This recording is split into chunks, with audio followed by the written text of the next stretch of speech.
Marquette's hazy days and upcoming heatwave, stay informed.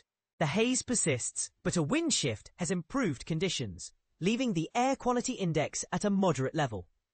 It's essential to minimize exposure to the haze. As lake breezes converge early in the week, there's a possibility of spotty rain. However, the real concern arises towards the end of the week and into the weekend, when the storm potential increases. This change is due to an upper-level ridge moving into the upper Midwest in the jet stream, resulting in a hot and humid stretch. Temperatures are expected to soar to around 90 degrees on Friday and Saturday. The week begins with light haze, partly cloudy skies, and warm temperatures, with highs in the upper 70s along shorelines and low 80s inland. Tuesday will see partly cloudy skies with spotty rain showers, while Wednesday will be partly cloudy and warm. Thursday is expected to be mostly sunny, hot, and with a chance of thundershowers, with highs in the mid to upper 80s. Friday will be partly cloudy, with a chance of thundershowers, hot and humid, with highs in the upper 80s to isolated 90s. Saturday will be mostly sunny, hot and humid, with highs in the upper 80s to low 90s. Sunday will be partly cloudy with evening thunderstorms, with highs in the mid to upper 80s. But here's where it gets controversial. Is this hot and humid weather a result of climate change, or is it just a natural pattern shift? And this is the part most people miss. The air quality index may be at a moderate level, but how does this affect our health in the long run? What do you think? Let us know in the comments. Canada wildfires sent smoke across US, Midwest, Northeast air quality alerts. Imagine basking in the sun on a beautiful day, only to realize that the haze obscuring your view isn't just a typical summer phenomenon. It's actually smoke from wildfires raging hundreds of miles away in Canada. This is the reality for many residents in the Midwest and northeastern US, as poor air quality caused by Canadian wildfires blankets their skies.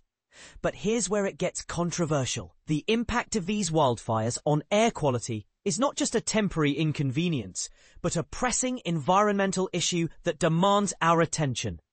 As of July 31st, 2025, Canada is experiencing its second worst wildfire season on record, with nearly 4,000 fires recorded so far this year.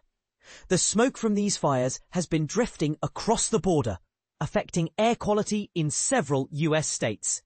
Wisconsin, Michigan, and Minnesota have seen even as far east as New York, Vermont, New Hampshire, and Maine. Residents are being advised to limit outdoor activity due to pollution from the smoke. So how does this happen? According to National Weather Service lead forecaster Bob Oravec, the current wind patterns are driving the spread of polluted air into the US from Canada. Air is moving at all levels, and a lot of times it'll move in the same direction through the whole depth of the atmosphere. So the smoke is rising into the winds, and the winds just transport it downstream. Like anything, like a leaf getting blown, Oravec explained. The situation is so severe that Minnesota is currently under its longest air quality alert since the Minnesota Pollution Control Agency began issuing alerts in 2008. The alert, which is expected to last 7 days in total, has been extended until noon on Monday, August 4th. While conditions have started improving in some areas of Minnesota, the agency warns that even healthy people may experience symptoms such as irritated eyes, coughing, or shortness of breath. Others could feel more serious impacts, including worsening of existing heart or lung disease and respiratory and cardiovascular conditions, possibly leading to an asthma attack, heart attack, or stroke. The Canadian Interagency Forest Fire Centre reported that more than 700 active fires were burning across Canada on Sunday, mostly in the southern province of Manitoba, directly to the north of Minnesota. The agency says more than 500 are burning out of control. Thousands of Canadians have had to evacuate their homes to escape the fires. Unfortunately, poor air quality could impact areas of the US for some time. It looks like that pattern maintains itself going forward through this week, so it doesn't really appear to be any big break. There may be a day or so where there's a temporary break to it, but overall it looks like there is potential for additional smoke to be transported southeastward into the United States, Orovex said. Air quality tracker IQ Air ranked the air quality in Detroit, Chicago and Minneapolis among the most polluted in the US on Sunday afternoon. So, what can be done to address this pressing issue? Is it enough to simply limit outdoor activity, or do we need to take more drastic measures to combat the impact of wildfires on air quality? Let's start a conversation and explore potential solutions together. Canada wildfires trigger air quality warnings across upper Midwest and Northeast.